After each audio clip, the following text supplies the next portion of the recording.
welcome you to ESPN's coverage of the WNBA playoffs presented by Google. Just outside of Seattle, Washington, Diana Taurasi has been given the clearance to play. She will start today for the Phoenix Mercury, going up against her best friend, Sue Bird, and the Seattle Storm in a single elimination second round playoff game. Taking a look at our playoff brackets, Phoenix won a thriller against the Liberty to get here today. Winners of this game and then the Chicago-Minnesota game will go on to face Vegas and Connecticut in the semifinals beginning on Tuesday. As we welcome you courtside. Hey everybody, Ryan Rucco alongside the Hall of Famer Rebecca Lobo. So happy to be with you for this single elimination playoff game. And for a game, Rebecca, that could very well be the final time we see two legends of the sport, two best friends, Diana Taurasi and Sue Bird, go up against each other. We've been watching these two on the same court for the past 20 years. First as teammates at Connecticut, then as opponents in the WNBA. We've seen epic matchups, none more so than in the playoffs. And yes, Ryan, today we have to ask the question, is this the last time? Now, these two teams played each other at the end of the regular season, and Jewell Loyd was absolutely spectacular in that meeting. Jewell Loyd, it wasn't just the 37 points on the night. 22 of them came in the first quarter in a variety of ways. She had defenders right up in her grill, still able to drain threes, taking it off the bounce, getting inside, getting to the free throw line. She was absolutely in a zone. What can Phoenix do with her today? A career-high 37 points in that one. She was operating without Breanna Stewart, and that is the case again today. We get an update on Stewie from Holly Rowe. Well, guys, I was able to catch up with Breanna Stewart before the game. She is here playing in a boot. She will not play today, but she did give us some hope that if they are able to win today and advance, there is a chance that she could still join this team throughout the playoffs. It will be a big miss for them, but Eze Magbegor has shown that she can step up for Seattle without Stewie. 15 points per game in 2 games without her. They'll need a huge performance for her today to give them a chance to get Breanna Stewart back. No question about it, Holly. Eze scoring 16 points in that finale against Phoenix. A win for Seattle that helped ensure the 4 seed, and thus that this game would be played in Everett, Washington, rather than in Phoenix, Arizona. Mercedes Russell and Brittany Griner will jump it up, and this game is underway as Phoenix wins the tip. Mercury's last 3 playoff games have all been 1-point contests as Griner starts swiftly with 2. Yeah, and that's going to be the focus for Phoenix, is getting Brittany Griner touches, areas where she can finish inside, move around, get some space. Here's Bird.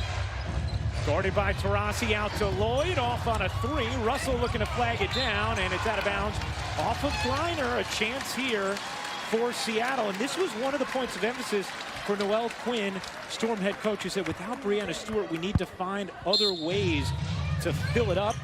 Offensive rebounding was one area where she thought they might be able to take advantage of Phoenix. Yeah, Phoenix is not a great rebounding team on the defensive end. And it turns into second chance points with Russell. In the first matchup, Brittany Griner defended Mercedes Russell, and Turner was on Magbegor. That's a slight difference from a week ago when these two teams met.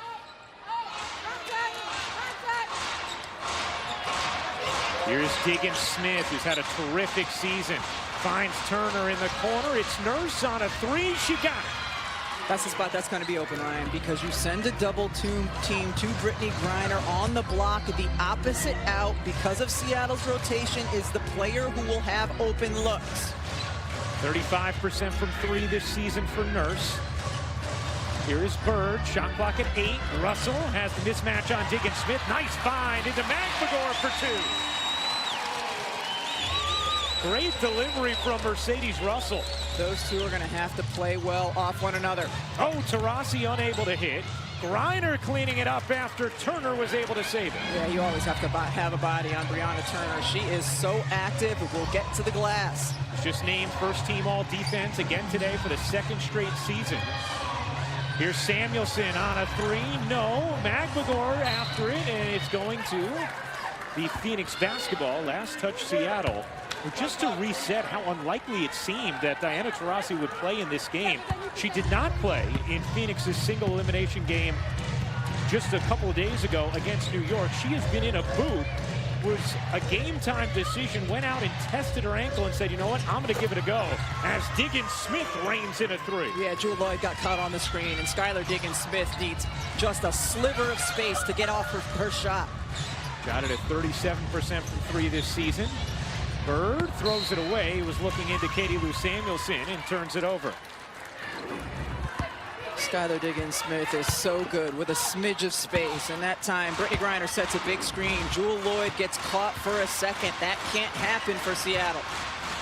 Skylar Diggins-Smith scored 22 points in that win on Thursday.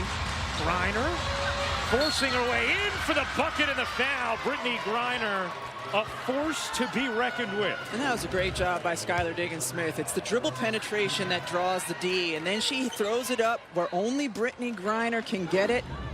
Now getting a chance to get the and one. Essie Magbegor did a pretty good job the last time these teams met defensively on Griner. Griner misses the free throw. The back tap ends up with Lloyd. Already 6 points on 3 of 3 shooting for Griner. Well, Quinn Joke, even when I feel like we do a good job on Griner, she still puts up 28. Here's Magbegor working into Turner, elevating over, and more good D from Brianna Turner. Diggins-Smith quickly into the front court. She'll pop again, and hit again! Skylar Diggins-Smith getting Phoenix off to a terrific start, an 11-point early lead as Russell lays it in. Last 2 possessions for Seattle show you when they're playing really well. You see this last one, they're getting good ball movement, they're hitting cutters. When players feel like they need to go one-on-one like Magbegor did the previous possession, they are not at their best. Taurasi a 3 off the mark. Rebound is going to tilt out of bounds. And now they're going to say it's Phoenix basketball, but I don't think that ever actually ended up hitting Magbegor. And that's exactly what Sue Bird and Mercedes Russell are trying to say, that this never actually touched Essie Magbegor. And they will now change the call. Yeah, that hits the floor without ever touching Essie. So it is Seattle basketball. Mercury on an 11-2 run. These teams met in an epic 5-game series in the semifinals in 2018 as Lloyd gets on the board with the mid-range. That was pretty good defense by Skylar Diggins-Smith, but similar to Skylar, who if she has a sliver of room can get her shot off, same thing for Jewel Lloyd. 4 straight points from Seattle. Nurse gives it back to Turner from the free throw line, leaves it short. Here is Bird, eyes up, around the screen from Russell. Russell trying to take it right at Turner and could not finish. A 15-8 Phoenix lead, first quarter of this single elimination second round game. Griner chucks it into the front row as Phoenix turns it over. Diana Taurasi was open on that side, but you have to make the short pass high and then quickly reverse it in order to get it there. What are you seeing from Taurasi thus far? She was a game time decision, but even talking to people around Phoenix, it seems unlikely that she would play. She is playing. You noticing anything with her? I think that is giving her team confidence. Just her being on the floor is going to space it a little bit greater than it would if it was Shea Petty. But also, if you're her teammate, you just feel better when she's on the court with you. Guys, I can tell you Diana is not up to 100%. She's definitely limping. She's got a heavy brace on that left ankle, but she is trying. And when we talked to Sandy Brondello, she said, you know, even just having Diana out on the floor to space and pass, she's the best passer on this team. And as a facilitator, she can be just as deadly. She's definitely not 100% giving it what she can. And you look at now, Shea Petty in for Diana Taurasi. Now Shea Petty can have the defensive assignment on Jewel Lloyd. With Diana Taurasi on the floor, Skylar Diggins has to work her tail off on the defensive end and on the offensive end. Taurasi 14-2 all time in winner-take-all games. Her first loss was Game 5 of the 2018 semis against Seattle when Sue Bird had that epic fourth quarter. Nurse unable to hit the three. Seattle looking to build on what's a 6-0 run. How about Russell taking it up the floor, getting Rebecca Lobo all excited. Lou Samuelson lays it in. Katie Lou to the rack. And a nice response here from the Storm. An 8-0 run directly after an 11-0 Phoenix run. Diggins Smith guarded by Lloyd, held up.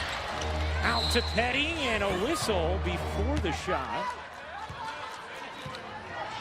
Called against Magbagor. Cooking Griner will step aside. Good action early, three-point game. Someone goes home today.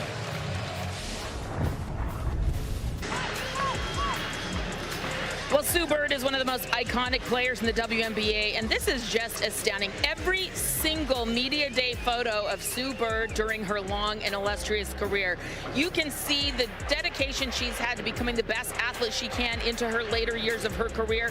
I heard someone say it very well. She decided to stretch herself, change her body, change her diet, and she's extended her career and her impact, not only on the WNBA, but young people everywhere, with how she's been outspoken, how she's had a great platform to share her views, and it's a great career of longevity for Sue Bird. Yeah, the only player to win a championship in 3 different decades. Her and Diana Taurasi, the only 5-time gold medalist now, as Turner on a deep seal finishes on the nice delivery from Brittany Griner.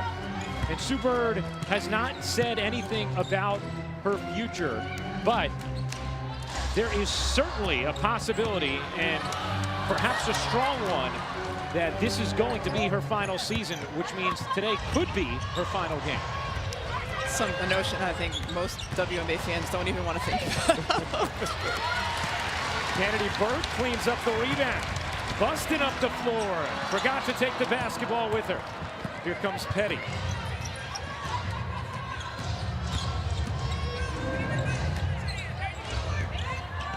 Double comes on Griner, finds the open player. It's Turner again. The double team is coming from Breonna Turner at the high post, and so as a result, she's going to dive low. And you're either going to get a look there or suck in the weak side defender that gives you that 3-ball on the weak side.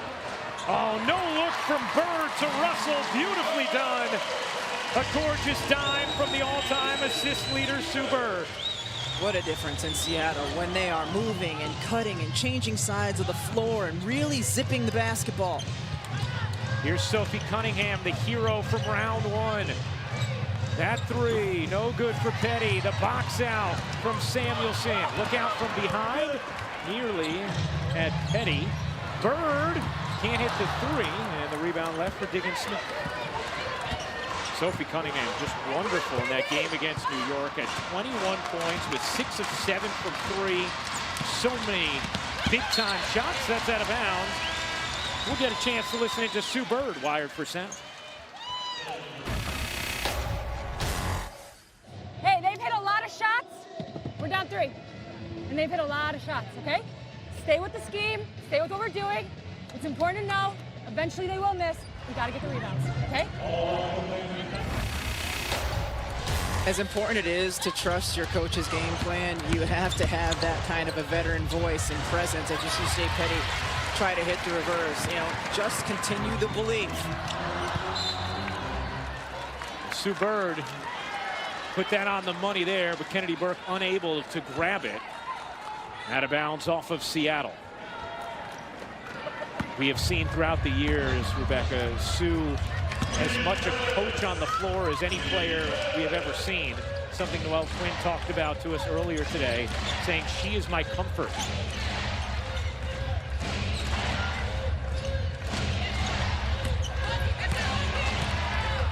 The little baby hook from Kia Vaughn won't go. And the rebound left for Lloyd. Brittany Griner played all 40 minutes in their last game against New York, getting a little rest here. Lloyd unable to hit the jumper. Jewel Lloyd just 1 of 4 to start this game, had 22 in the first quarter. Last time these teams met, as that's out of bounds off of Turner, as Phoenix gives it right back to Seattle, and now Jordan Canada will spell Sue Bird.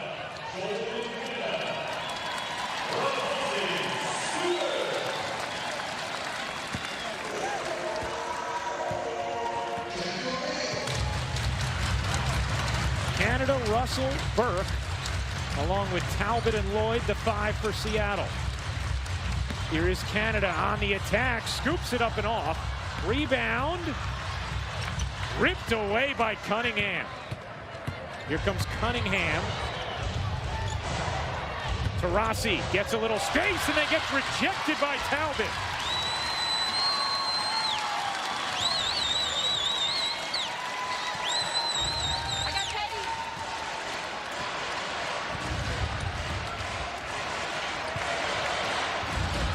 Lloyd, and that's going to be out of bounds off of Phoenix. It'll stay here with Seattle as Skylar Diggins-Smith will check back in for Shea Petty. You brought up Sophie Cunningham and the performance she had in the last round. Phoenix simply does not win that game without Sophie Cunningham. She is a player with tremendous belief and confidence, incredibly mentally tough. We've already seen her on that last rebound, physically tough as well. Sandy Brondello told us before the game we could all learn something from the confidence Sophie Cunningham has. Lloyd has it knocked away, and it's going to be out of bounds off of Lloyd. Phoenix basketball with 1:06 to go in this first quarter. 2+ minutes without a score from either team over these last few possessions. Taurasi, no look over to Vaughn. Her jumper is good. Smooth baseline J from Kia Vaughn. Just a terrific veteran to come in off the bench, know her role, and still contribute in it. Epiphany Prince getting ready to check in for the Storm. The WNBA's leader in 3-point percentage this season. 2-for-1 opportunity here for Seattle. Talbot, the spin, the force, and nothing. As Turner played the outstanding D, it's going to stay with Seattle though. 6 to shoot. Looked like Burke could have been called for a foul coming over Turner on the loose ball. Yeah, without question. I mean, Brianna Turner is one of the best defenders in the WNBA, named to the first team, all defensive earlier today.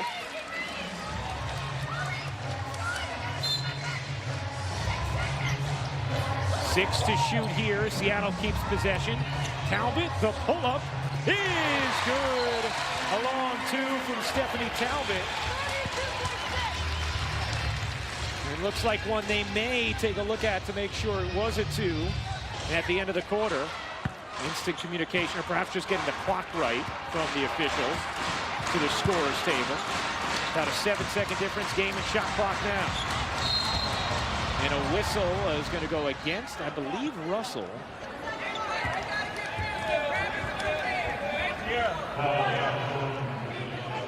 You see Diana Taurasi, though, as she's walking over to the sideline, visible limp. We saw that while she was warming up, but pushing through it. And missed the last 5 games with a left ankle injury. Has not been able to do much of anything at practice or shoot-arounds. But giving it a go here today. Vaughn flings it out. Taurasi cuts between the double. Back to Vaughn. Scoops it up and off. Loose ball grabbed by Burke. Shot clock turned off. Inside of 10 seconds to go in this first quarter. Canada lobs it away to Diggins-Smith.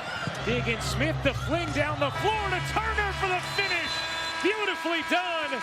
Skylar Diggins-Smith throws the touchdown pass to Turner, and Phoenix leads by 7 after 1. Phoenix Mercury's Brittany Griner. And BG, you're garnering so much defensive attention. How have you improved seeing out of it, finding the open player, because that's working well today? Just taking my time. I know where my teammates are going to go when I get double teamed. So, you know, we go over in practice all the time. So, you know, it's just second nature now. What changes for your group to see Diana Taurasi out here limping around? She's trying to give it her all in this single elimination game. How does that help your group? I mean, seeing her out here just going, giving it her all, just gives us all the energy that we need. I mean, she could easily have sat out this game, but she's out here fighting hard for us, so we're going to fight hard for her. Thanks, BG. Thank you.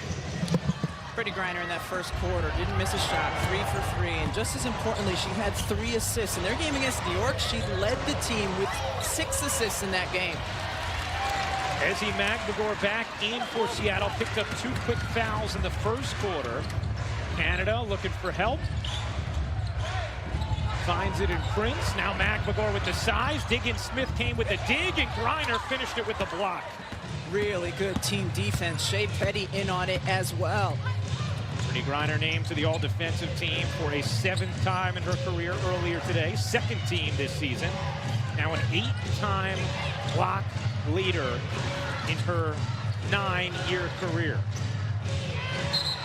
And a foul called here, I believe, against Epiphany Prince, and that will be her first. So there's a mismatch here. Petty stuck on Magbegor. She gets around, hits the ball. Skylar Diggins-Smith right there. Then another help side defender, Brittany Griner.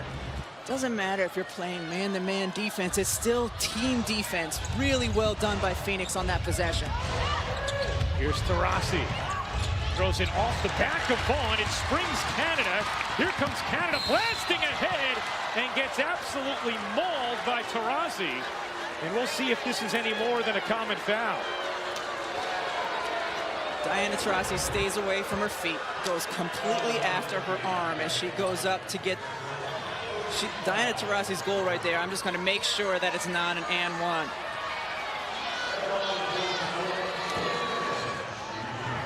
So they will not take a look. Just 2 free throws here for Canada. It's more dangerous, Ryan, when someone takes out your legs or even runs under you so that you can't have a secure landing. Right. That one you would look at if you were debating whether or not there was a windup. Okay. Looked like she probably avoided it being a windup, but that would have been a trigger there to look at it if you were looking for one. Canada hits both free throws. It's a 5-point game in this single elimination 2nd round matchup. Griner again dishing out of the double. Diggins-Smith on the attack, lays it in, plus the foul. Brittany Griner able to get it to Skylar Diggins-Smith on the weak side, but the double still coming from the high post, and that's where now with Vaughn in the game, you have a player who can shoot that shot. That's a really difficult pass to make out, but another assist for Brittany Griner, handling all of the defensive attention so well. And that's also going to be the 3rd foul now on Ezzy Magbegor.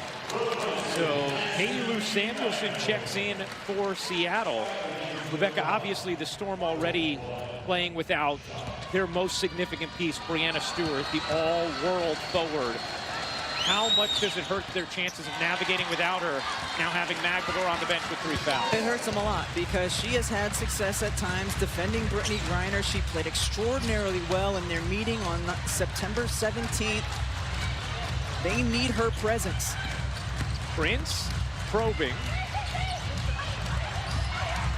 Switched on Griner, looking to take her, the drop off, and Russell flips it in. Nice job by Epiphany Prince, the veteran, to find the open teammate on the drive.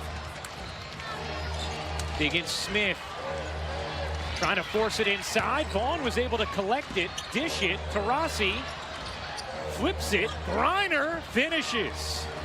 Phoenix is so ready for that double team on Brittany Griner. They know exactly where to go to get the looks that they want. 8 points, 4 rebounds, 3 assists for Griner. Taurasi now with 3 assists.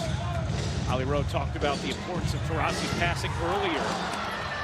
Something Sandy Brondello emphasized to us.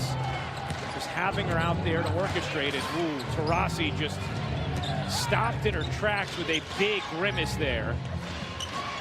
Vaughn goes to the corner.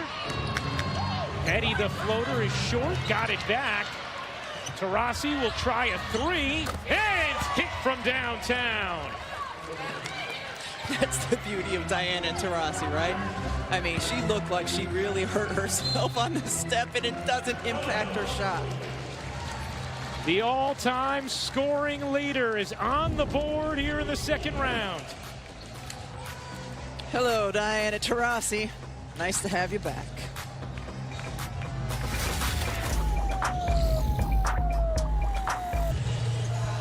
Well, Diana Taurasi, 14-2 in winner-take-all games all time. And it's time for today's Did You Know?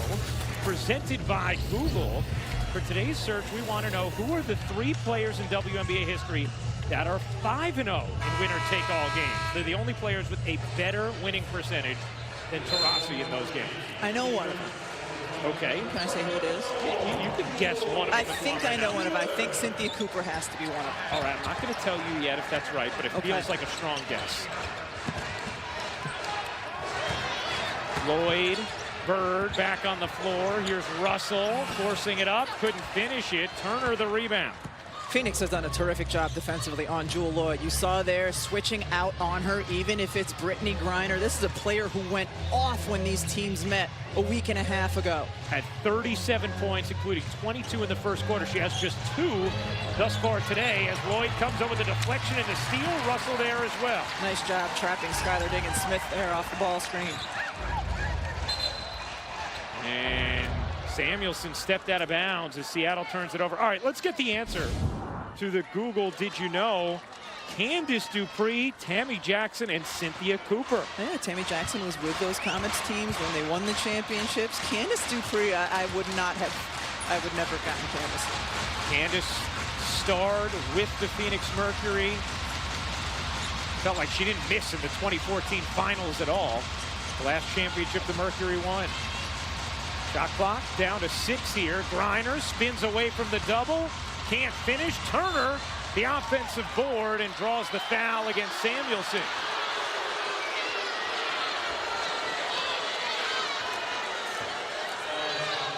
You said it earlier, you have to get a body on Brianna Turner. She is so active. Shot goes up. Sue Bird's trying. Sue Bird's right there, boxing out as well as she can. Crowd not too pleased with that call. Griner, whoa, kept the right foot down. Petty around the screen, Hoist can't hit. Griner the offensive rebound, the putback, and probably could have had a chance for 3. Looked like she was hit. Phoenix has its largest lead, it's up to 12. Griner with 10 points, 5 rebounds, 3 assists. Here is Prince weaving, can't finish. Russell there for the follow. Really job by Prince to get the shot up on the rim with Brittany Griner on her, and then Mercedes Russell staying active. Diggins-Smith looks off the pass, can't finish. Griner another cleanup, couldn't get it to go. Turner wrestles it away. The leaner from Nurse, no. And Petty comes in, but is going to get called for the foul. But right now, Phoenix is just attacking the offensive glass. Doing a great job of getting multiple looks and 7 offensive rebounds. And I like the sub of Sophie Cunningham because right now Shea Petty a little hesitant on her shot. She struggled to shoot against New York. She hasn't gotten one to drop from deep here today, and they need another spacing presence around Brittany Griner. Petty was 2 for 14 from the floor, 0 for 8 from 3 in that win against New York. Lloyd, the Rainbow J won't go. Samuelson couldn't grab it. Here comes Cunningham, 3-on-3. More bodies scampering back. Lloyd now just 1 for 5 from the floor, and an offensive foul here is going to go against Phoenix. It'll be number 1 on Brittany Griner. Katie Lou Samuelson was battling. She was doing everything she could to try to keep Brittany Griner off the block. And BG just a little bit too physical. 6th-time meeting in the playoffs for these 2 teams, last in 2018. That unforgettable 5-game series that went down to the wire at Key Arena in Seattle. With Seattle winning and going on to take the title. How about Cunningham blasting over to rip it away? Diggins-Smith lines it up. Can't hit the 3, and Samuelson the rebound. You can't say enough of the individual and team defense that Phoenix is playing on Jewell Lloyd right now. Lloyd gives it up. Samuelson knocks it down from 3 for Seattle. That is their first 3 of the afternoon. And when an individual player, in particular a guard, is getting that kind of defensive attention, the drive and kick is what's going to be there. Nurse works around the double screen. In the corner, Cunningham lines it up. Can't hit. Rebound Bird. Here comes Seattle. Down 7. A little 5-0 response from the Storm. Lloyd will fire and hit. Count it. Plus the foul. Now they will see whether or not that ball was released in conjunction with, before or after the foul was called. Sophie Cunningham ends up trying to go behind as Mercedes Russell rolls. I don't think that should have been a foul on Cunningham. Now, the officials will take a look at whether or not the contact occurred simultaneous to the release.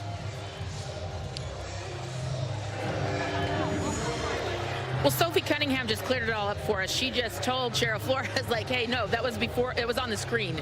So I think they're going to take this up, just in case there's any doubt. Well, first of all, you can't go behind the screen on Jewel Lloyd. Naked eye, I think Sophie's right.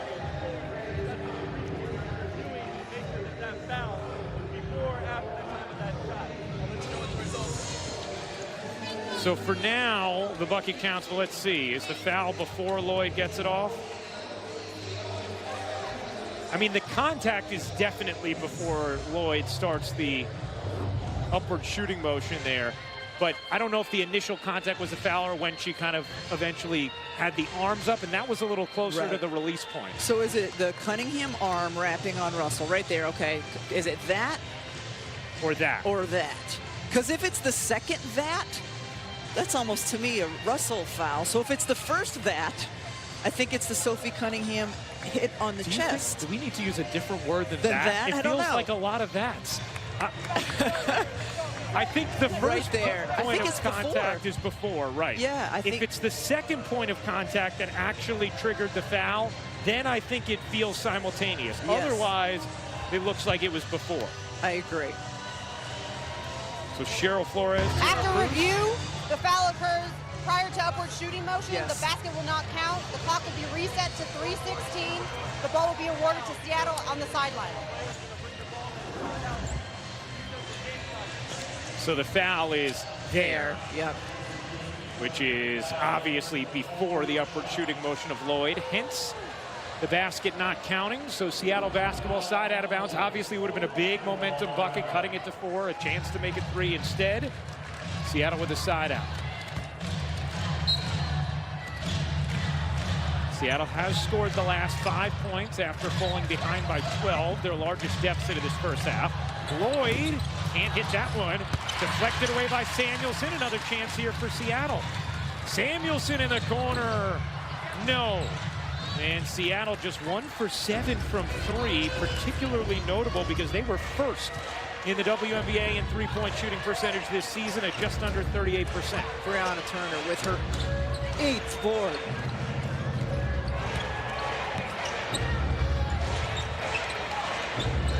Shot clock inside of 5. Cunningham lobbing it up. Griner can't push it in. Rebound back tap to Talbot. Both teams shooting under 40%.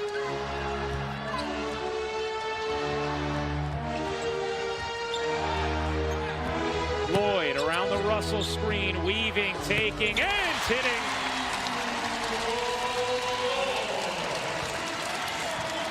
That's what Seattle's going to need, Ryan. They're going to need just an aggressive, offensive-minded Jewel Lloyd.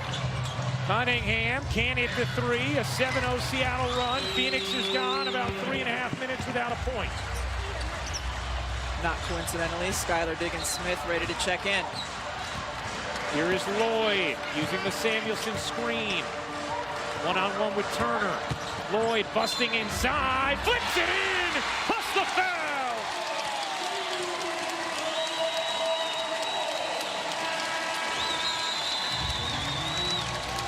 A 9-0 Seattle run, and Lloyd starting to get going. It is on the back of Jewel Lloyd, the player who had 37 the last time these teams played, getting hot. The teammates feeling it as well. Coming up on the WNBA Halftime Report presented by State Farm, Monica McNutt, Coach Carolyn Peck will join you. Coach, in this ball game, a 12-point lead has been whittled down to 3, but Phoenix has come out strong. Phoenix came out strong. They knew how to handle the double team, and they've been on the glass, but Jewel Lloyd is heating up. You know, we keep hearing Rebecca and Ryan mention that 37 points. It seems like she's starting to get started. Let's get you back to game action. You know what, Monica? It does feel that way. Jewel Lloyd starting to find a rhythm here, and there's something defensively about Phoenix you think correlates to it, Rebecca. Yes, Skylar Diggins-Smith was off the floor. Shea Petty was off the floor. They are their 2 best perimeter ball defenders. Now Skylar Diggins-Smith is back. We'll see if she can impact her. Taurasi back into the game. A 10-0 Seattle run. Griner turns, hooks, short, rebound, Seattle. Inside of a minute and a half to go in the first half. 10 straight misses for Phoenix. Lloyd weaving, kicking, Bird a 3. You bet!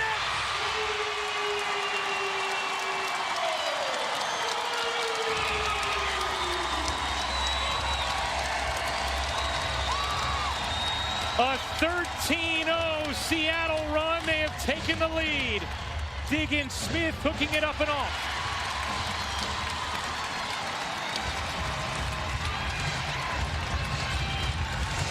Talbot left alone. 2-for-1 opportunity here for Seattle. Lloyd flings it. Talbot on the attack, trying to lay it in. She goes! Plus the foul! A chance for 3 for Stephanie Talbot. The right side of the floor is emptied out. Talbot recognizes it. Solid defense from Turner, but just a better finish by Talbot. A 15-0 Seattle run.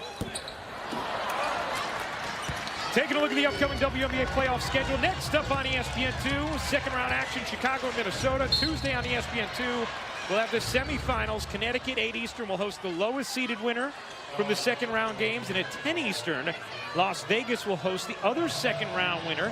For more on these games, please go to WNBA.com or visit the WNBA app. First foul on Stephanie Talbot. 14th foul on Seattle as Taurasi can't rim in the 3. And Seattle can hold for a final shot here. What a response from the Storm at the end of this second quarter. Lloyd, step back, in and out. Taurasi collects, loses, and that'll do it. That shot will not count after the buzzer. That'll do it for the first half. They'll take a look and make sure Samuelson didn't get it off in time, but it was quite clear. A 35-32 Seattle lead at the half, and maybe the final matchup of all time between Taurasi and Sue Bird. A great playoff game between Phoenix and Seattle. Diana Taurasi, Sue Bird, we wouldn't expect anything less. We welcome you back to ESPN's coverage of the WNBA playoffs presented by Google. Getting ready for the second half of this single elimination second round playoff game, and Seattle, the host, leading Phoenix 35-32. As we welcome you back courtside. Hey again, everybody. Ryan Rucco alongside the Hall of Famer Rebecca Lobo. What a scintillating first half. The finish, a 15-0 run from Seattle. Brittany Griner started the half incredibly strongly. Jewel Lloyd finished it that way. It's time for Anything is Possible, brought to you by Deloitte. Well, you know Phoenix is going to want to take advantage of Brittany Griner and her strength and size inside, and they were able to do that, in particular in the first quarter. Unstoppable when she only has a single defender. You have to send 2. And then late in the half, Jewel Lloyd started to heat up. That was the biggest reason that Seattle went on the run they did, is that Jewel Lloyd came alive. Take a look at the numbers. Lloyd ended up with 7 points. Brittany Griner with 10.6 boards. Let's check in with Holly Rowe. Well, guys, Brittany Griner, as you just mentioned, was so good so early, but they went away from some things. So just before the half started just now, Brittany Griner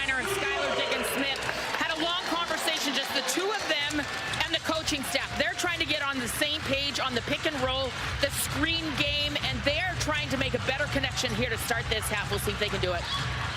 Yes. Here is Bird, and a whistle is going to go against Phoenix. And I believe the foul against Turner. And that is going to be her third foul. She's incredibly important. Even though she doesn't score a ton of points for Phoenix, she's incredibly important because of her versatility on the defensive end, her energy on both ends of the floor. Here's Lloyd, started to cook at the end of the first half. Griner knocks it away, 8 to shoot for Seattle. And back to Holly's report, Skylar Diggins-Smith with only 1 assist in that first half. Her pick and roll game with Brittany Griner can be very good at times. Here's Lloyd, 5 to shoot.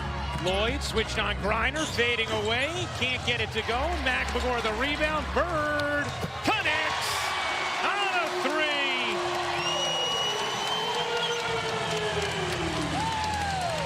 Fourth in the WNBA in three-point percentage this season at 42%. Bird is now 2 for 3 from downtown so far this afternoon. Double comes, pass knocked away.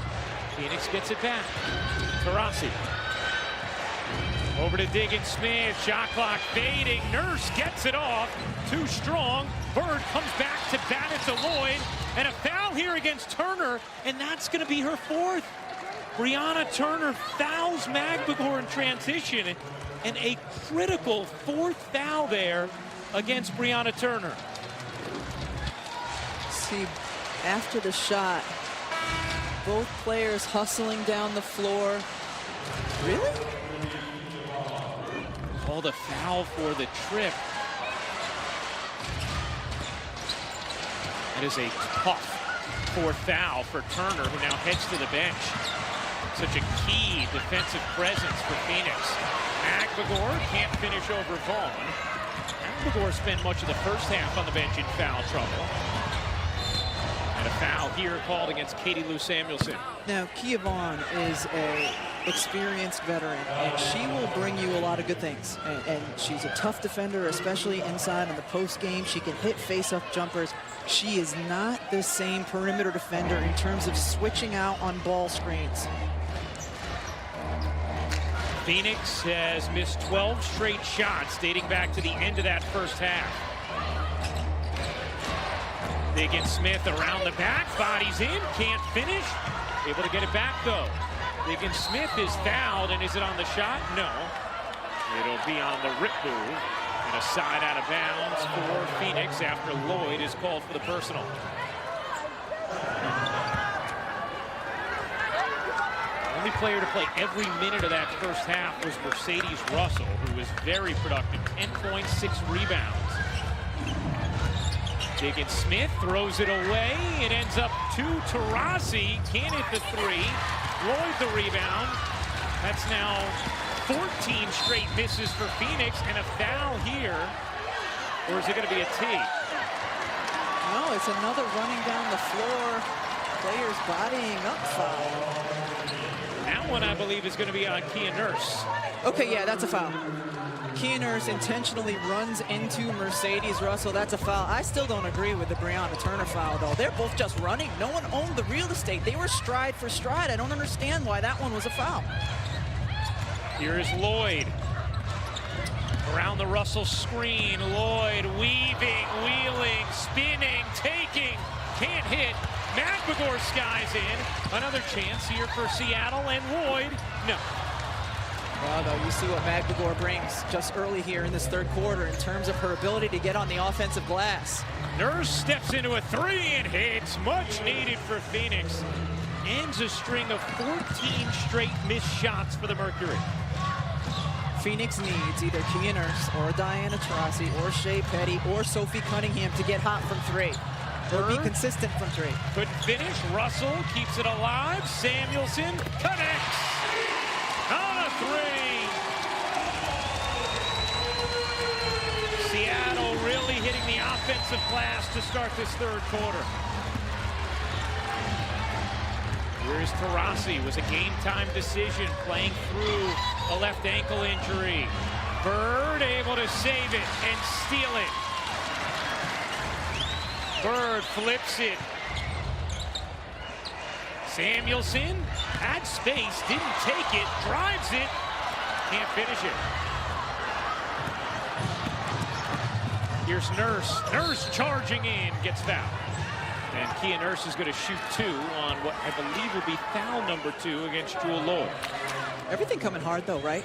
For Phoenix on the offensive end so far here, including the latter part of the second quarter and now here into the third quarter.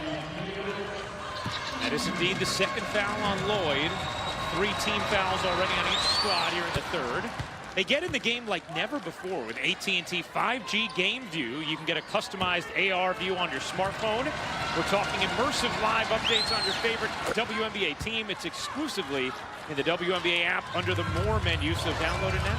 And Ryan, I think that now's a good time to mention that these teams last met on September 17th. Seattle hasn't played since. Yeah. Phoenix has played twice since then, including just on Thursday night.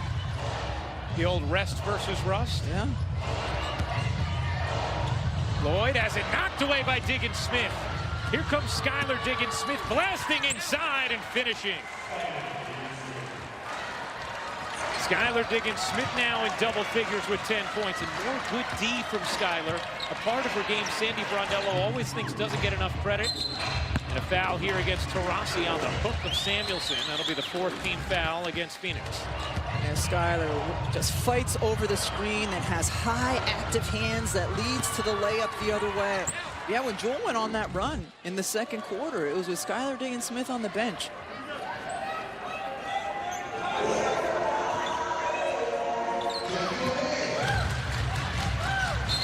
That's going to be the 5th team foul against Phoenix. It'll be the 3rd on Taurasi, and free throws for Seattle the rest of the way here in this third quarter. Diana Taurasi letting her thoughts be known.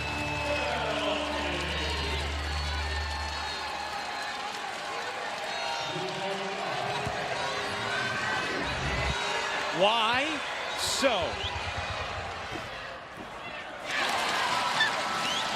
I think part of her frustration is that there are parts of this game that have been pretty physical and allowed to be physical. Will this be one of those moments, Ryan, where Mad Diana steps up and starts to take over offensively?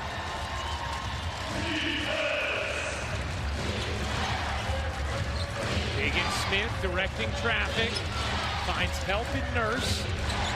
Nurses always help everyone. Bowen gets blocked from behind by Lloyd, and the follow from Nurse for 2. Great job, though, by Kia Vaughn to find that spot, the open spot where the help defense went to Griner.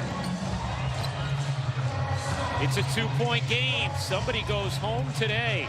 Lloyd turns the corner and squirms it in.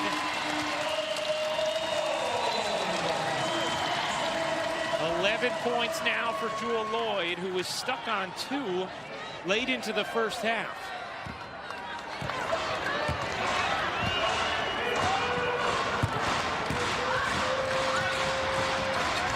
Diggins-Smith leans in, finishes, plus the foul.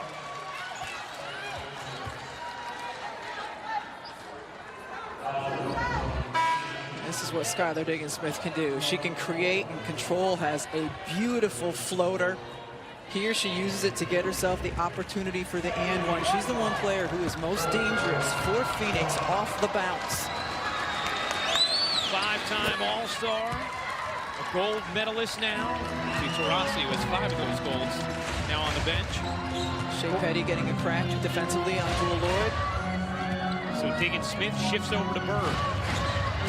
Bird pops it in. Russell able to save it. Magbagor connects on a 3. Ezzie Magbagor, who took just 9 this season, did hit 5 of them. Diggins-Smith in for 2. And now a steal off the inbound, and Diggins-Smith gets fouled by Lloyd. 2 free throws coming for Skylar Diggins-Smith after the heads-up play from Petty and Skylar. 2-point game, 4:35 to go in the third of this second-round single elimination playoff.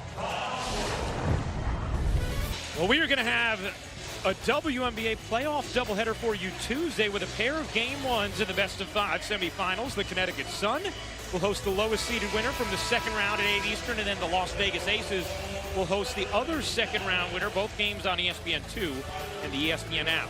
Skylar Diggins-Smith at the line, already 7 points in the quarter. Here's Holly Rowe. Skylar Diggins-Smith continues to impress. I just admire the work ethic of this woman. She has had some adversity in her career. She tore her ACL when at Dallas, has had a young son that she is mothering with her husband, and she has continued to work on her body, make sure she's strong. And I actually voted for her on my all-defensive team. I think she's been a dog defender all year, and it is the commitment and quality of work she's putting in. Really respect what she's done this season. And we've seen her defensive impact in this game, just how much harder things have been on Jewell Loyd when Skylar Diggins-Smith has been on the floor. Stephanie Talbot into the game now for Seattle. She played a critical role down the stretch of the second quarter for the Storm when they went on a 15-0 run and erased a 12-point deficit. Diggins-Smith lines it up. No. Rebound. Fought for. Talbot almost had it. Then she lost it. Diggins-Smith can't finish it. And McLemore comes away with it. Here is Bird with numbers. Talbot at 3. Too strong. And the rebound snared by Diggins-Smith. Phoenix with numbers. 5 on 4. McLemore flashing back in, trying to get to Vaughn. And are they going to count it? They will. They'll count the bucket plus the foul. Hey, Ryan. Brittany Griner without a field goal attempt so far in this half. And we saw in the previous possession why. She's getting so much attention. Here, she has attention, and it helps lead to Kia Vaughn being open. On the previous possession, it led to a wide open shot for Skylar Diggins-Smith. So still a huge impact, even though Griner hasn't gotten shots here in the third quarter. They decide to take away the bucket, but Seattle over the limit, so Vaughn at the line to shoot 2. Magbagor picks up her 4th foul there. Did not play much of the first half at all. She picked up 3 quick ones. The second-year player out of Australia, just oozing with talent, has taken a big leap in her sophomore season. Phoenix back in front by 1. Bird being hounded by Nurse. Oh, Loyd was tripped by Petty, and Loyd is going to shoot 2. Let's take a listen in to Sue Bird, wired for sound. 2. Horns 2. KB. Corner. Horns 2. Jordan. Jordan. Elbow 3 for Steph. Fist 2. It's regular fist 2. You don't have to draw it. I come off. You screen for Jewel. Jewel, you come up. Ezzy, you're in that. After I pass, you're here, right? I'm going to slash. Pitch game. Yeah! Let's go! Coach on the floor. Coach on the floor. And you mentioned it in the first half. Noelle Quinn saying she's my comfort. And you can absolutely see and hear why. Sue Bird is not committed to anything for her future, but this very well could be her final season. And the Storm and Mercury both facing elimination today in this second round tilt. Griner works away from the double, finds Diggins-Smith, blocked by Magbagor. At last hits Griner, Seattle ball. That double team is now impacting Brittany Griner a little bit. Well, guys, you're talking about this possibly being Sue Bird's. Let's check in with Holly Rowe. You're talking about this finally, possibly being Sue Bird's final game, and I did check with management. For the last several years, she has signed a year-to-year contract telling them, I will evaluate how I feel in the offseason to continue. She has admitted it gets harder and harder to stay in game shape as we see Talbot put it there. But guys, we don't know yet, but we do think that there possibly could be. And obviously, that would also make this the final time Taurasi and Bird, the best friends and all-time winners, face off against each other. Seattle back up by 3. Here is Griner. Off one leg, puts it in beautifully. When she gets the ball on the block, her teammates have to move, relocate, cut. Started 4 of 4, then was 1 for her last 5 before hitting that one. Magbagor, smooth touch for Ezzy Magbagor.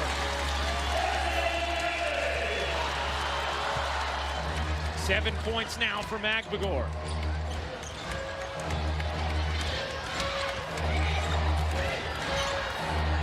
Griner, not that time. Talbot the rebound. 3-point Seattle lead. Bird working behind Russell. Canada into the game for Lloyd, and Canada throws it away. She's had some tough minutes so far today as Nurse can't finish. McMagor the rebound, and now 4-on-4 the other way. Bird alone, a three, no. And Ryan, that last breakout by Kia Nurse, 3 of her teammates did not cross half court. You wonder if there is some fatigue setting in. Played a single elimination game 3 days ago. Did not play a particularly deep rotation, although forced to with Brianna Turner's foul trouble. Forced to go a little deeper. Petty doesn't take. On with the shot clock fading. That's a violation. And Rebecca, you talked about it before. It's something Sandy Brondello brought to our attention as well. Shea Petty is clearly reticent to pull the trigger. She can't hesitate.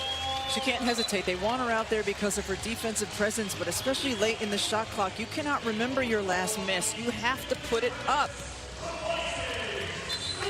Petty 0 for 4 in this game, 0 for 2 from 3, after she was 2 for 14 in round 1 and 0 for 8 from 3. You wonder, you know, Bria Hartley, she's a player who needs to be warmed up because she's coming off the ACL injury, and the more warm she gets, the better she plays. Could she be a player who could have an impact here?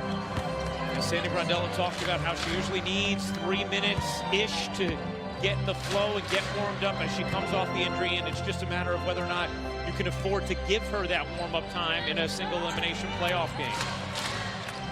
Bird checks out, Prince in for Seattle. Prince has it taken away by Petty. 3-on-2. Petty finds Taurasi, a 3 is good. Diana Taurasi ties it at 54. With whatever her physical limitations are because of the ankle, she can still do that, and that's why she's on the floor. 2-for-1 opportunity here for Seattle. Operating with Lloyd and Bird both on the bench. They don't have Brianna Stewart because of injury. Prince, jumper? No. Griner the rebound. What a box out by Skylar Diggins-Smith on Mercedes Russell. 10th rebound for Griner. About a 4-second difference here, game and shot clock. Griner gets fouled by Russell and is going to go to the line with Seattle over the limit. Just the difference with Diana Taurasi on the floor, spread out to the left, pulls the defense out, gives Brittany Griner a little bit more space inside to get the catch.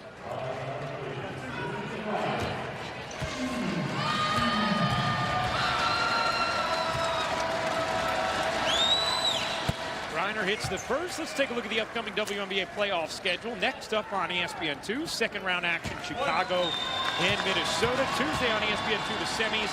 Connecticut will host the lower seeded winner from the second round games at 8 Eastern. And then Vegas will host the other second round winner at 10 Eastern. For more on these games, please go to WNBA.com and visit the WNBA app. Big offensive rebound there for Phoenix off the miss. They can hold for a final shot, almost. Slight differential. Loose ball.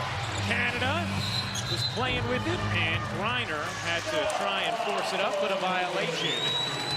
And it will be Seattle side out of bounds with the third quarter about to wind down.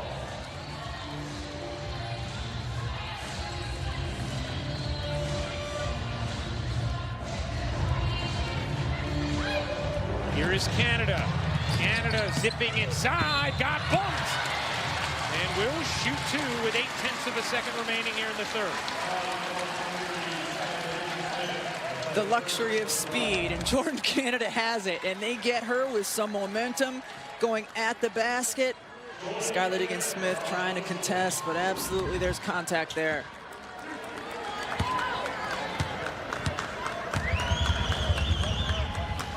Canada ties it up at 55.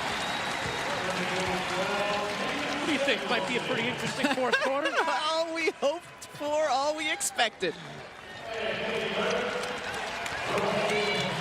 Sue Bird getting a breather, gearing up for the fourth.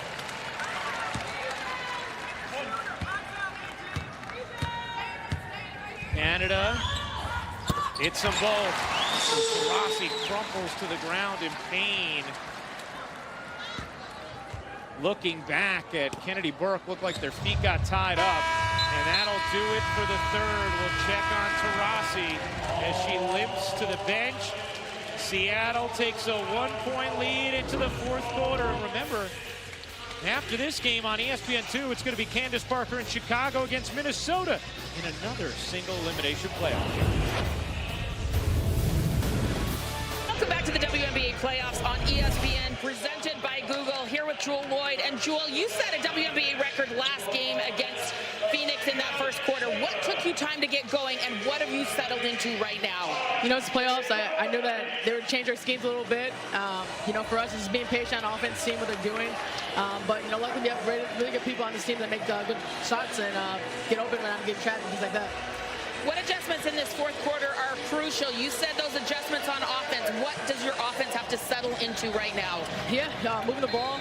Sometimes we get a little stagnant, making sure we're taking good shots. And then on the defensive end, rebound and push the ball when we need to. But it's playoff basketball.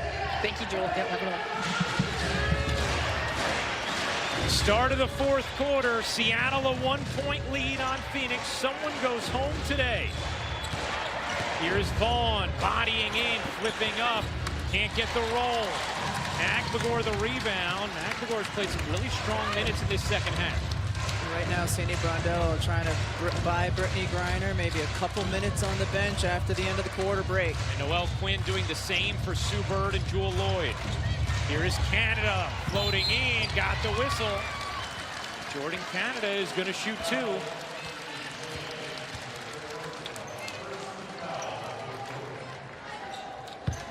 Third foul on Shea Petty.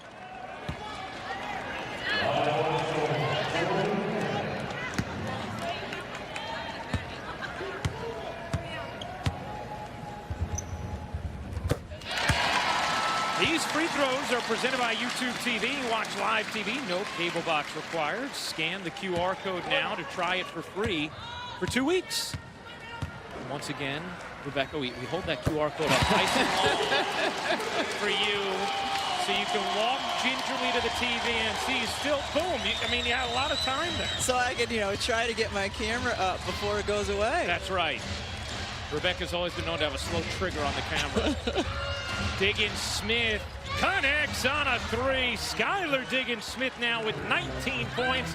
She's the leading scorer in the game, tied at 58. Here is Prince. Over to Canada. Talbot gives it up, under 5 to shoot. Canada the pull-up, too strong. Rebound, Diggins-Smith. Samuelson getting ready to check in for Seattle, and that's going to be an offensive foul on Kia Vaughn. She didn't move. Or maybe it might have been on Diggins-Smith, actually. And it is. Yeah. On Diggins-Smith. For pushing off on Jordan Canada, you absolutely can't call a foul on Kia Vaughn there. So that is the second personal on Diggins-Smith. Tied at 58. Connecticut and Vegas await the winners of today's games in the semifinals, which will begin Tuesday night on ESPN2. Oh, Canada throws it away. Here comes Taurasi. Taurasi pull-up three. Can't get it to go, but draws the foul, and Diana Taurasi will shoot 3 free throws.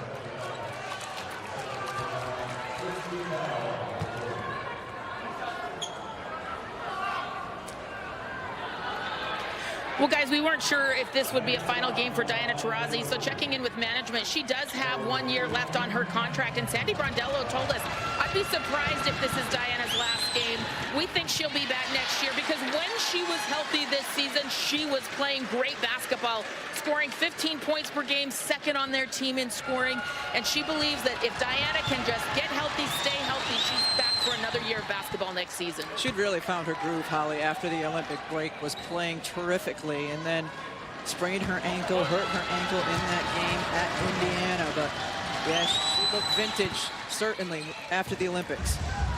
It's 2 free throws here. Taurasi now 8 points, 4 assists, 3 rebounds. And she has played 20 minutes after it was thought that it'd be unlikely she'd play at all. Prince turns the corner, threw it too tough for Canada. Petty flags it down. That's a couple possessions now with turnovers. Yes, you got to get Sue Bird back in the game. Here comes Bird as Turner lays it in. We'll see if Noelle Quinn takes a timeout. She does. Phoenix goes up by 4 with 7:49 to go in the fourth quarter. The Mercury and Storm battling it out in Everett, Washington.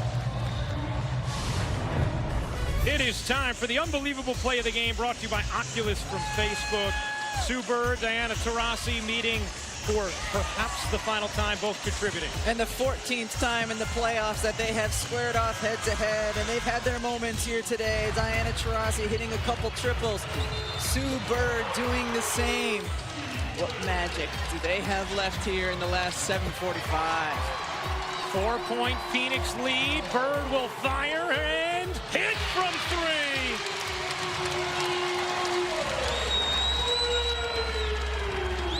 Bird's third triple. Last time these teams played in the playoffs, Sue Bird had 14 points in the fourth quarter. An epic Game 5 Seattle win. Turner with a lot of space, can't finish it. Russell able to contest. Seattle with numbers now. Lloyd finds Russell, couldn't get it to go on a beautiful feed from Jewel Lloyd. Now Petty down the other end. Working Bird, gives it up. Turner gets that one to drop. A reminder, the Sky and the Lynx coming up on ESPN2. At 5 Eastern, another single elimination second round playoff game.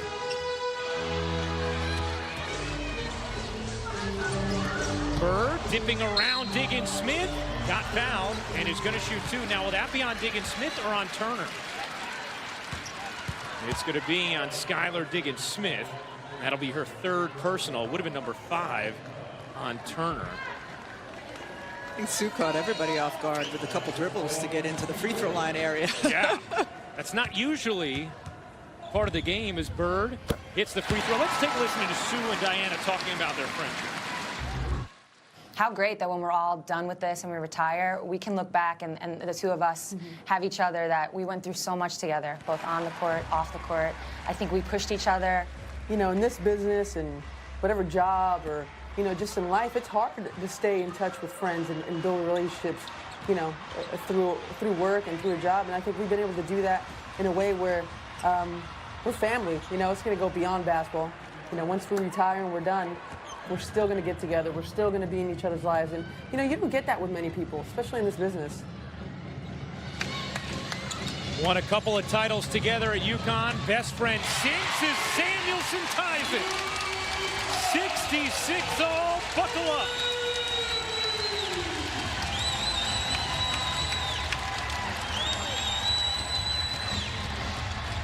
Skylar Diggins Smith trying to find some space, could not. Taurasi a deep one, too strong. Russell the rebound. Here comes Bird. Bird looking to shake Petty, flips it up and in! Oh, Sue Bird!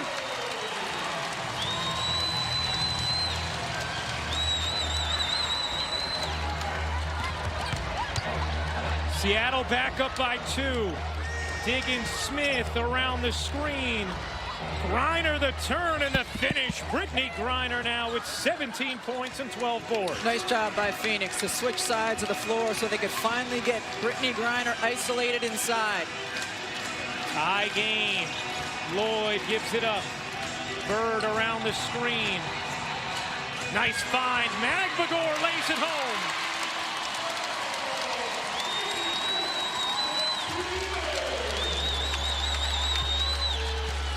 The orchestration by Sue Bird on that one. Diggins Smith a 3.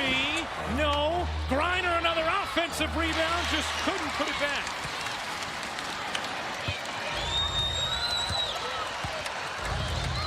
Two-point game. Here is Bird. The jumper rims off. Taurasi around the Griner screen. A little acceleration finds Griner on the roll for 2. And Taurasi wanted a foul as well. tied at 70. Back and forth they go.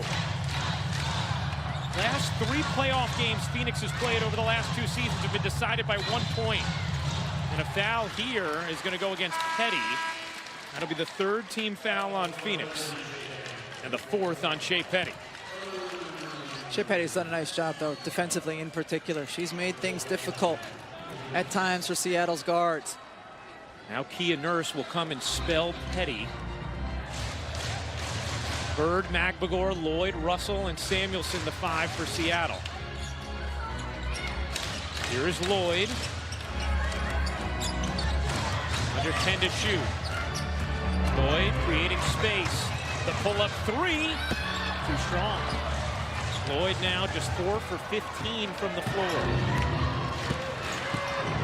Diggins-Smith zipping inside. Couldn't finish, but got the whistle.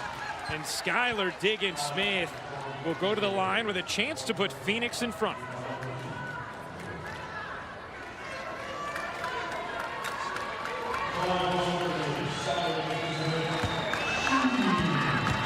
Diggins-Smith. This is the first free throw.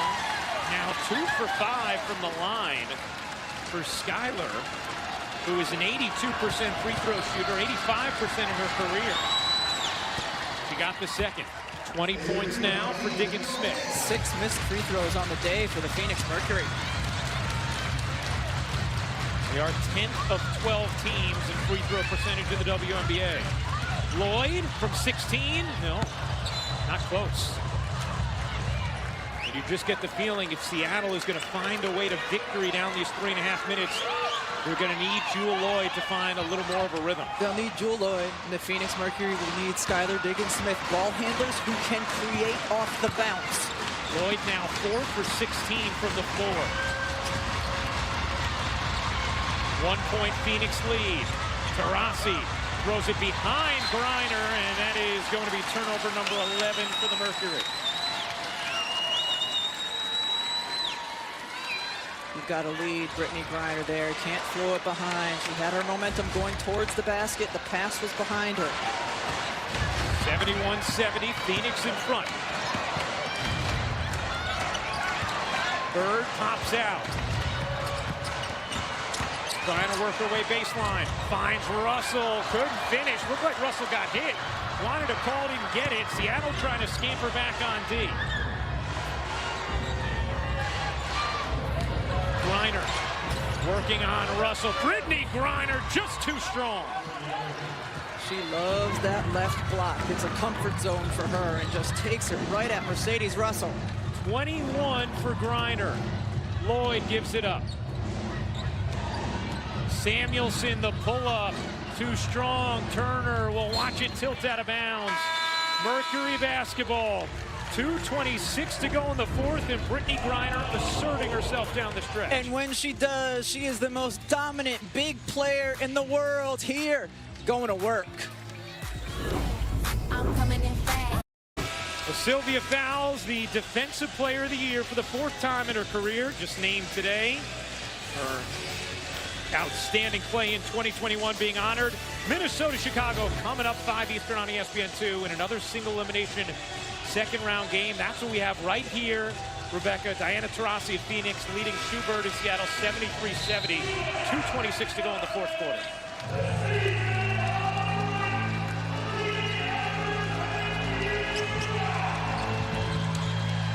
Taurasi settles outside for Diggins-Smith.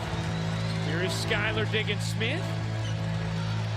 Samuelson got a hand on it. 8 to shoot. It'll stay with Phoenix. Phoenix was running a set to get Brittany Griner the touch on the right block, but first they go away, then come back to try to get her one-on-one situation. But Seattle's done a really nice job keeping the ball out of her hands at times. Turner inbounds. Shot clock at 5. Taurasi will launch. Short. Turner can't finish. And a shot clock violation. But did Taurasi's shot not hit the rim? And that's what Turner is saying as well, saying that hit the rim. Now, nonetheless, it looked like the possession perhaps was about to resulted a jump ball. Let's see, did that hit the rim? Can't tell. Very difficult to tell. It's going to be Seattle basketball. 2 minutes to go. Phoenix by 3. Here is Lloyd, who has struggled today. Bird. Nearly threw it away. Lloyd able to flag it down. Lloyd, the pull-up. No good. Jewel Lloyd now 4 for 17 from the floor. Those were all the shots she was making when these teams met on the 17th. Lloyd had 37 in that game. Seattle operating without its best player, Breanna Stewart. Dealing with a foot injury. Diggins Smith. Shot clock fading. Nurse a 3. Short. Bird the rebound. And another chance here for Seattle down 3. You keep feeding Lloyd. Yes, but I think you let her create, and maybe she can get a penetrate kick. Communication there between Bird and Lloyd. Bird, a 3 to tie. You bet!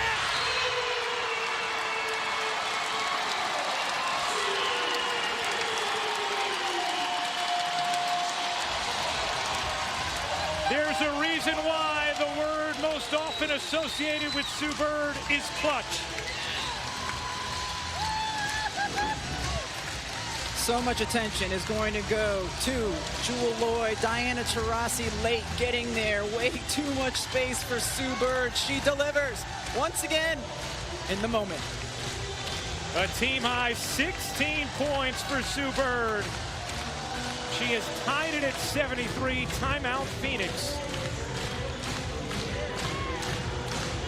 Megan Rapinoe sitting alongside actor Jay Ellis. Megan, of course, the fiance of Sue. Feeling good after that 3. And Sue Bird making sure these Seattle fans get at least one more show. 10 points in the fourth quarter for Bird. Now, where does Phoenix go on the offensive side of things, Rebecca? I think you have to look for Skylar Diggins-Smith to be aggressive. And if you can get the ball into Brittany Griner, good things will happen. But you could also run action where Skylar can penetrate and get inside. Like we said earlier, she's the player who can create for herself.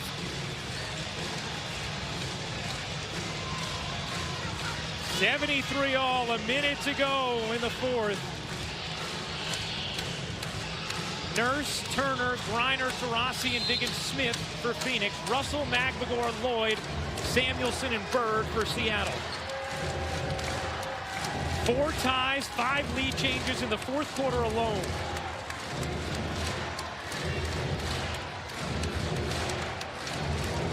Crowd on its feet. Diggins-Smith patient. Diggins-Smith trying to attack, floats it up and gets the whistle. Skylar Diggins-Smith is going to go to the line to shoot 2. Got lefty going to her strong hand on the left side. She's as good as they come of getting in there, getting a shot up on the rim, even with contact. That's pretty strong defense by Jewel Lloyd. Yeah, not a lot there, but Diggins-Smith gets the whistle and misses the first free throw. Well, Skylar Diggins-Smith is an outstanding free throw shooter, but she's 3 for 7 today.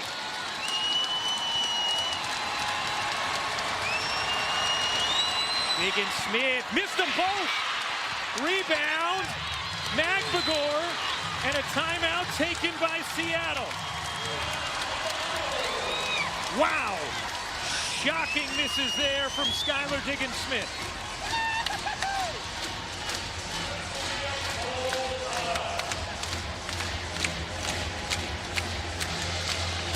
Now, Rebecca, Seattle's going to be able to advance it here. You have a chance for a 2-for-1. Give yourself a couple of cracks.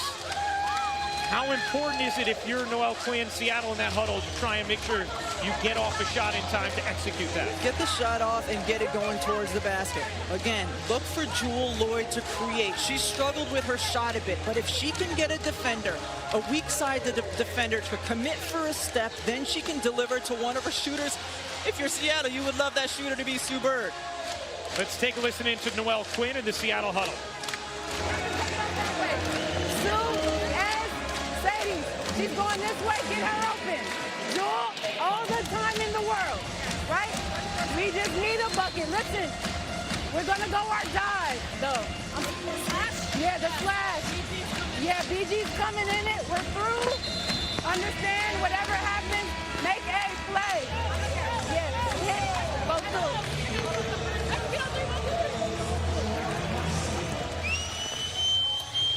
Telling Jewel she has all the time in the world, so perhaps they're not looking, Ryan, for the 2-for-1. Now, if you don't take that shot within the first, let's say, 16, 17 seconds and you miss, Phoenix has a chance to hold for a final shot then. See how Seattle plays it. Inbounding in the front court. In a tie game, somebody goes home today, 38.7 to go. Russell looking for Lloyd. Diggins-Smith denying her. Now here is Lloyd. Lloyd appears to be in no hurry. The 2-for-1's going to go by the wayside. Lloyd is waiting. Not worried about the 2-for-1. Shot clock is down to 7. Here is Lloyd. Lloyd on the attack. Lloyd lays it up. No. Rebound, Magbagor. The putback won't go. Loose ball. Phoenix has it. And now they will be able to hold for a final shot.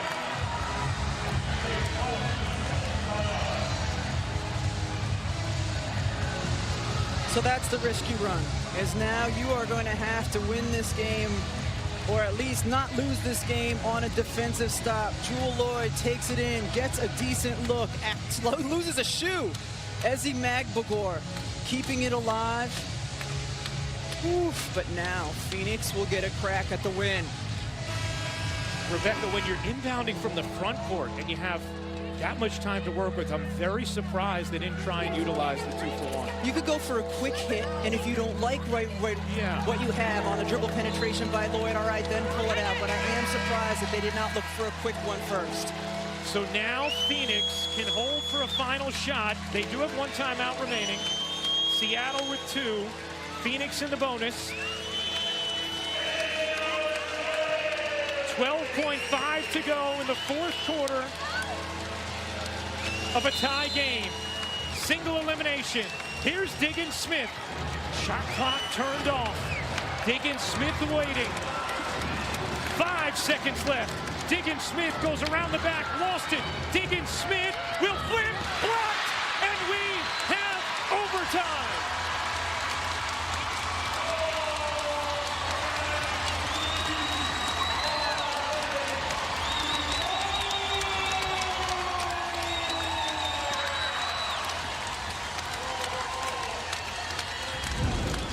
Mercedes Russell, the only player in the game who has not come out. Skylar Diggins-Smith going to her strong side. The rejection, huge defensive stop by the Storm. For 3 for Taurasi. And they each have 5 gold medals. The only players in Olympic basketball history who could say that. I mean, it's been such a joy to follow the careers of these 2 women over the course of the past 20 years. And if this is the end of them being in a playoff matchup, fitting that we've got overtime. 73-73, overtime is underway. This is a win or go home game. Griner. Deflected, got it anyway. Double comes. Griner cross court has it stolen by Samuelson.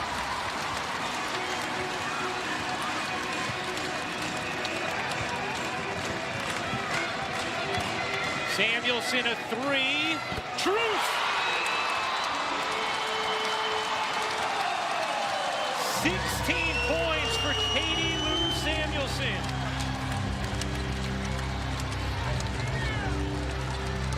A deflection ends up with Nurse. Phoenix fortunate there. Another chance. Taurasi with 5 to shoot. Giving it up. Diggins-Smith trying to create from 3. No. Rebound Seattle. Look out. Bird had to push that away from Nurse.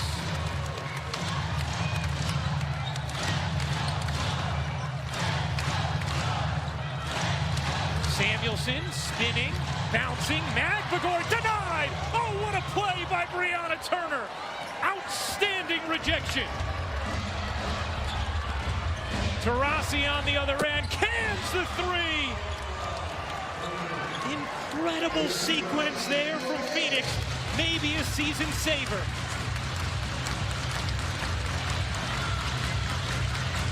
Tied at 76. Lloyd kicks it out. Bird a three. Not that time. And Griner the rebound. How about the rejection from Turner, thwarting a layup, leading to the Taurasi three.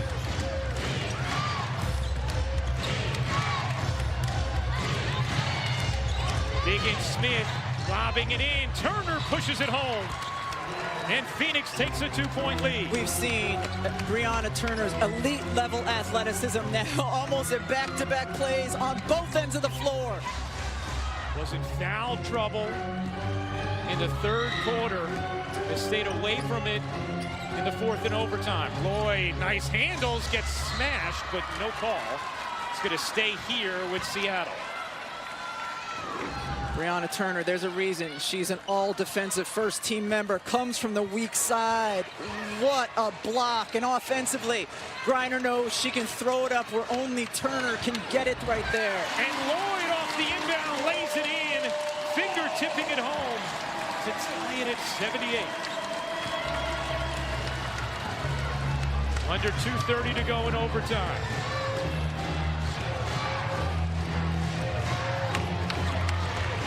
Taurasi, the step back is good. The all-time leading scorer has 13. And what guts she has shown so far in this performance, Diana Taurasi. A game-time decision with an ankle injury that's kept her out the last 5. Members of Phoenix didn't expect her to play, warmed up and decided to give it a go. Shot clock at 6. Lloyd, step back 3. No. She should have taken it at Taurasi. I don't think Taurasi can stay with her with a bum ankle. Lloyd now 5 for 21 in this game. Almost stunning Seattle's in it the way they are with Lloyd struggling like this as Taurasi doesn't hit the 3. Remember, Seattle also without Brianna Stewart.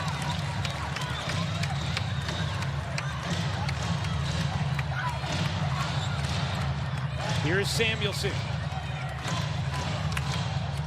Gets it into Russell, 8 to shoot. Russell bodying, flipping. No, more good D from Turner. I wouldn't take it right at Turner. She's too good defensively. Phoenix is going to take a timeout. Everyone will catch their breath. 1:08 to go in overtime. And an 80-78 Phoenix lead over Seattle thanks to the Diana Taurasi jumper. She tells Brittany Griner exactly where she wants the pass to go based on where her defender, Jewel Lloyd, is, and you just see her grimacing as she goes back. She's been hobbled all game long, but man, she is gutting it out. Was unable to give it a go Thursday against New York in that thrilling 1-point win the Mercury pulled off over the Liberty. Has played 32 minutes tonight and has 10 of her 13 points in the second half and overtime.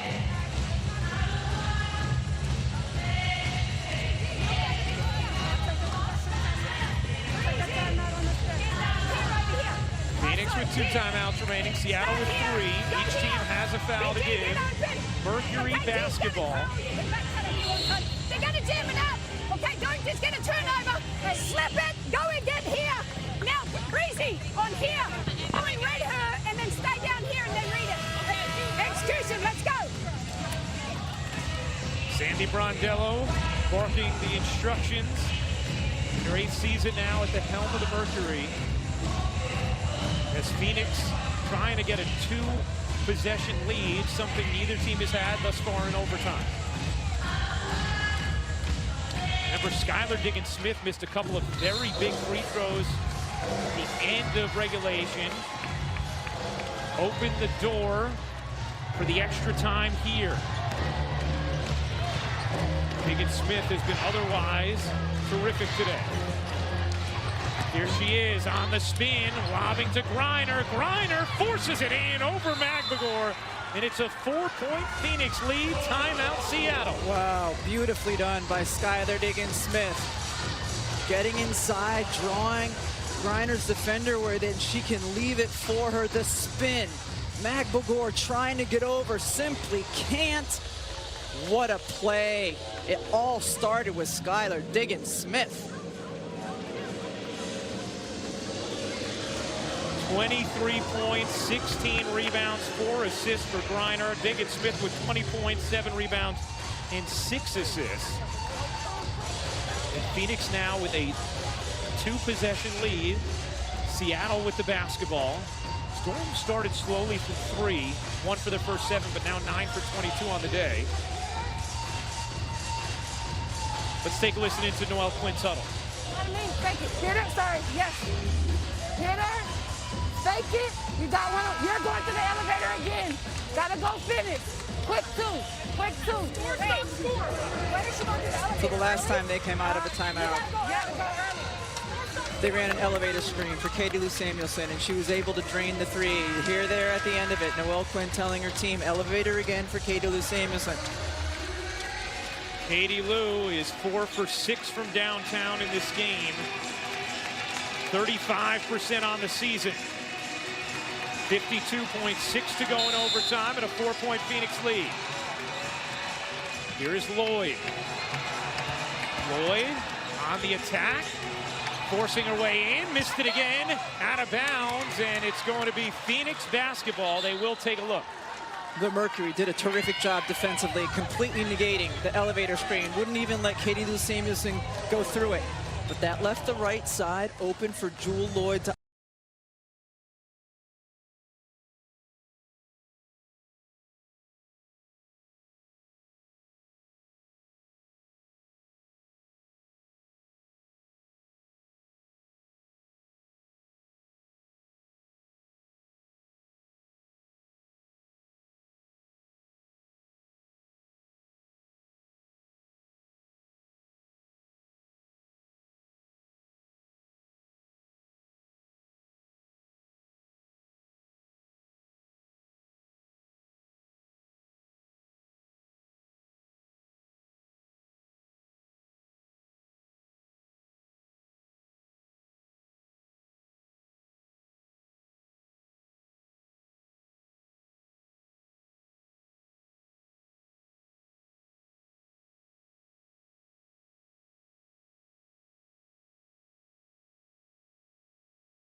Mercury basketball. You think back to the beginning of this overtime. Seattle started it with a 3. Got a stop. Ezzy Magbogor seemed to have a running layup, and Brianna Turner came up with an outstanding rejection. It led to a Taurasi 3 to tie it. And it's been Phoenix who has controlled overtime since. So now Sandy Brondello needs to call the timeout in order to advance the basketball. They thought they might be able to get away with it. Just go to the front court without calling the timeout first. The officials notice those things. They do. You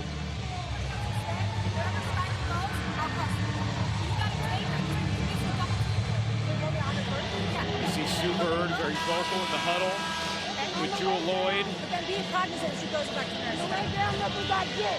We're not on timeout? No. Okay. If we're gonna foul, just like this. Okay, got it. Got it, right? Give it back. Hammer. Hammer on the backside. 3-10. So you could hear Sue Bird saying we're not calling timeout, so off a stop here. Seattle will just bolt. 2 timeouts remaining for the Storm, 1 for Phoenix. A 4-point Mercury lead. Into Taurasi. And she's fouled immediately by Samuelson. Seattle Had a foul to give.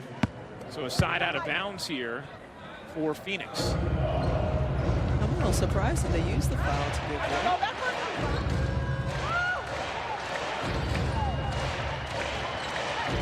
Phoenix just 10 for 18 from the line today as Magvagor is going to foul Griner. And Seattle, rather than playing straight up D here, is going to put Griner at the line. She is just under an 85% free throw shooter. Although Phoenix is only 10 of 18 from the line today, it has not been good to them. Griner 1 for 3 from the line tonight.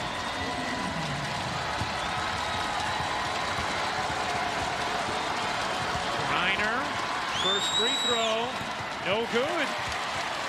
Want to remind people, Minnesota and Chicago is started on ESPN2, another single elimination second round game.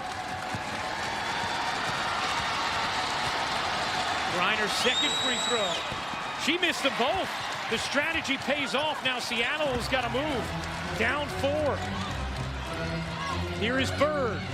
Bird peels back, finds Lloyd, a 3. No! Rebound loose. Who did last touch? Seattle. And it is Phoenix basketball with 30.6 to go, as Lloyd is now 0 for 7 from 3 today. We know Seattle is going to foul again. Perhaps they'll do it selectively. Perhaps not. Taurasi spills to the floor and is going to shoot 2. She's 2 for 3 today. Phoenix as a team just 10 for 20 from the line. Seattle deciding that they're just going to extend the game as much as they can. And again, the struggles for the Mercury from the free throw line. And the struggles from Jewel Lloyd from the floor. 2 for 13 in the second half. 5 for 23 for the game.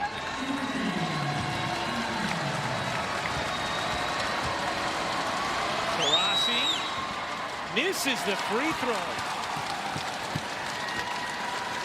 Well, we know exactly what the Mercury are going to lament if they don't pull this off. Second one. Got that one. It's a 5-point game. Timeout Seattle. They'll have 1 remaining.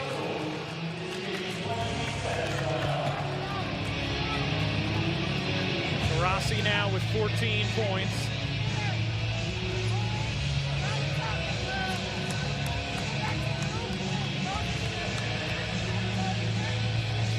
How did the Storm handle this offensively, Rebecca? Well, number one, you got to go fast. You got to go fast. And again, I would look for Jewel Lloyd to create. She is your best creator, and then try to set a weak side screen, a hammer screen or something to get Katie Lou Samuelson or Sue Bird open. If Lloyd has the layup, take it. If not, try to get it out to one of your shooters. Big-time adjustments from Sandy Brondello and Phoenix against Lloyd today after she dropped 37 on them in Seattle's regular season finale. Phoenix on a 10-2 run as a 5-point lead. 27.8 to go in overtime. Samuelson looking for Bird. Bird guarded by Taurasi. The leaning 3 out of bounds off of Phoenix. And it's going to stay with Seattle as Bird tried to force it up there. It's a sentence you don't hear a lot. It was stellar defense by Diana Taurasi. Bird to inbound, finds Samuelson, cutting and laying it in. It's a 3-point game. Inbound goes to Nurse, who's immediately fouled by Bird. And Kia Nurse, who shot it at 79% from the line this season, is going to shoot 2. We saw in Phoenix's last game, Brianna Turner missing the first, making the second. Nurse makes that one. And that's huge because now you have a 2-possession ball game. Seattle with 1 timeout remaining. Nurse 3 for 3 tonight from the line. She hits them both. And Seattle will spend its final timeout. An incredible back and forth fourth quarter. Overtime, and Phoenix with a 5-point lead. The same thing for Seattle. You got to go quickly. And I'll say it one more time. I think you get Jewel Lloyd with some sort of dribble penetration with some screening action on the weak side. If you get the quick two, you go ahead and go for it. If not, weak side, try to find the open shooter for three. Seattle, #1 in the WNBA in three-point shooting percentage this season. They are 9 for 24 today. And with Phoenix's free throw woes, we know that door certainly remains open. But Seattle needs to inbound it here. They get it into Lloyd. Lloyd trying to turn the corner, lays it up and off. Rebound batted around. Griner last hit it, and Turner's out of bounds. With 8.8 to go, it's Seattle basketball.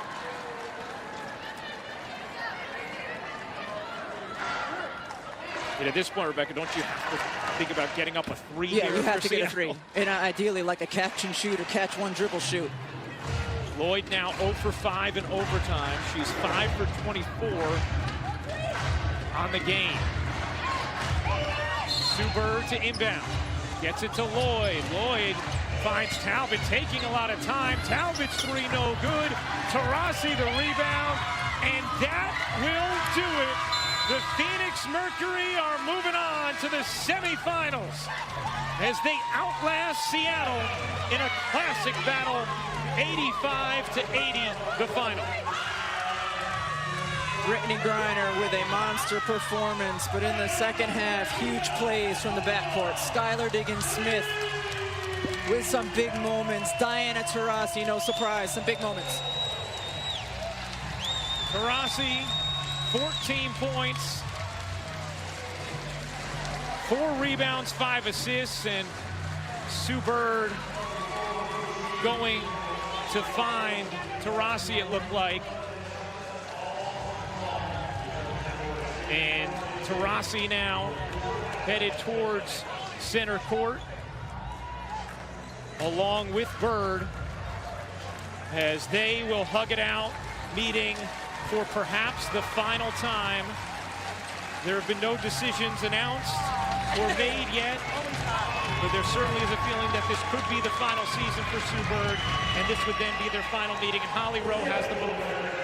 It couldn't be any other way than the two of you in a moment like this. How did you gut through this? You can barely walk, and you found a way today, Diana. I mean, you know, you always want to play, right? You always want to help your team.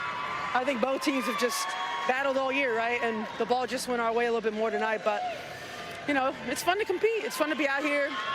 We know how good Seattle is. Every time we come up here, we get our ass kicked, and today we found a way to steal a couple possessions, so hats off to them. You continue your playoff run. You had a 1-point win and now an overtime win. What can this team continue to do? Well, I mean, hopefully play well and give us a chance to win at the end. That's all you can ask for, and, you know, these single elimination games are tough because you put everything into it, and then, you know, everyone's waiting at home, so we're primed. All right, I got to bring this woman in here. We don't know what the future holds for the two of you, but we know these moments are special that we keep getting in basketball. What is it like for the two of you out on the floor today going against each other? She's trying to be Willis Reed over here. Nobody on my team understood that reference. I got you. Maybe that's a sign. Maybe that's a sign, Paul Holly. Paul Pierce. Yeah, these fans are going to make me cry in about 2 seconds.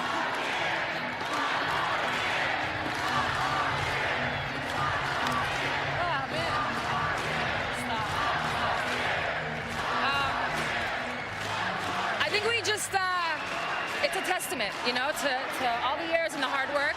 And we just try to have fun, compete, win. Unfortunately, not for us today. But obviously, I wish her and them the best of luck. Try to put on a good show always. Hopefully we did. I know you'll take your time to make your decision, Sue, but if this is the end, what has basketball meant for you, and what do you hope you've meant for basketball? You're pulling on them, Holly. You're pulling on the strings. I mean, where do I begin? You know, where do I begin? It's been everything. It's given me every experience I could ask for. It's given me amazing friends, amazing times, whether it's here in Seattle, with USA Basketball, Russia, Connecticut. I mean, I could talk forever, but it's been amazing, and I will take my time and make the right decision. Did you guys all coordinate today? You guys all went? Megan. Megan and Holly. Megan today? Megan and Holly. Oh, leather today. We did not, but thank you. I just want to say for everyone watching basketball, this was beautiful and special, and I thank you both. Thanks, Holly. Thank you, Holly. Appreciate you. Thank you. Yeah, we do.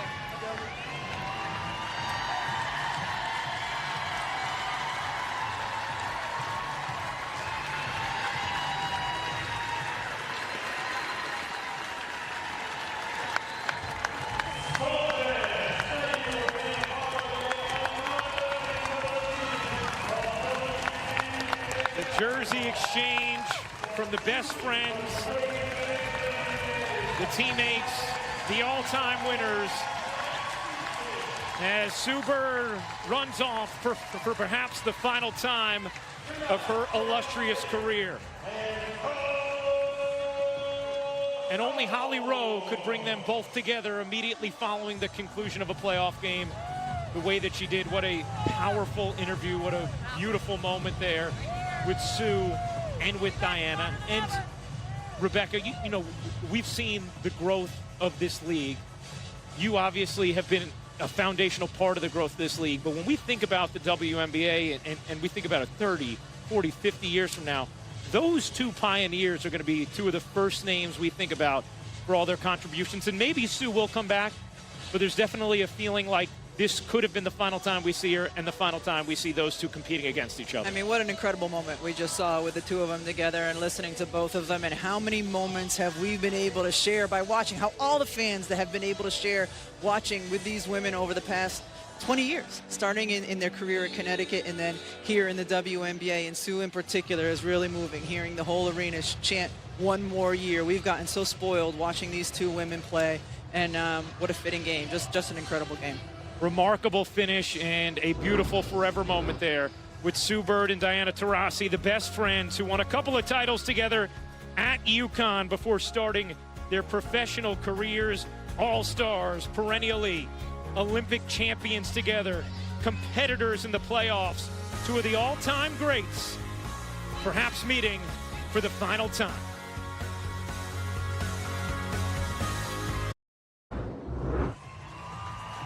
The jersey exchange from the best friends after an unforgettable single elimination playoff matchup. Phoenix an 85-80 win over Seattle. And so the Mercury will move on to the semifinals. Who they will play depends on what happens on the game currently airing on ESPN2. The 3-seed Lynx facing 6-seed Chicago. If Minnesota wins, they'll go on to face Vegas, and Phoenix will face Connecticut. If Chicago wins, they will face Connecticut, and Phoenix will move on to face Vegas. Those semifinal matchups will take place with Game 1 Tuesday, 8 and 10 Eastern on ESPN2. Rebecca, obviously, we don't know the matchups yet. We won't until this game finishes on ESPN2. But just, you know, first and foremost, just assessing Phoenix's chances as they vault into the semifinals. Kind of how you look at them against Connecticut and then how you look at them against Vegas. I think the keys for Vegas are the same against either team, and that is they have to get some production from their perimeter shooters. And you can't count on Diana Taurasi being able to play. So it's going to be some of the others. Sophie Cunningham's going to be big for them. Kia Nurse is going to be big because you can pretty much count on what you're going to get from Brittany Griner. Phoenix, late in the season, played against Connecticut. Griner had a monster game, and Phoenix still lost. So it's going to be the other players. And this is a Phoenix team that early in the season struggled to shoot from the outside. Then after the Olympic break, they were much better and had won 10 of 13. So I think it's going to be, of course, Brittany Griner's going to need to do her thing, but it's going to be some of the shooters around her that are going to determine their fate. While knowing you haven't been able to watch the beginning of Chicago, Minnesota, you've been busy here. We want to obviously get our audience over there. So, Rebecca, just kind of handicapping real quickly how you think that matchup might play out. It's going to be really interesting. You got contrasting styles in terms of their big players. Sylvia Fowles, Candace Parker are the two bigs inside, but very different kinds of games. The last time these teams played, Chicago's backcourt, Courtney Vandersloot, Allie Quigley, combined for 54 points, and they still lost the game. There was big backcourt performance from Lasia Clarendon and Crystal Dangerfield. So eager to get to the TV and see how that one's going. Well, that's going to do it for us. For our producer, Lori Privatera, our director, Ken Dennis, Holly Rowe, the Hall of Famer, Rebecca Lobo. I'm Ryan Rucco. Up next on ABC, check your local listings. Thanks for watching the WNBA playoffs on ABC. Could it be the final time we saw one of the all-time great winners in the history of American sports, Sue Bird? If this is it,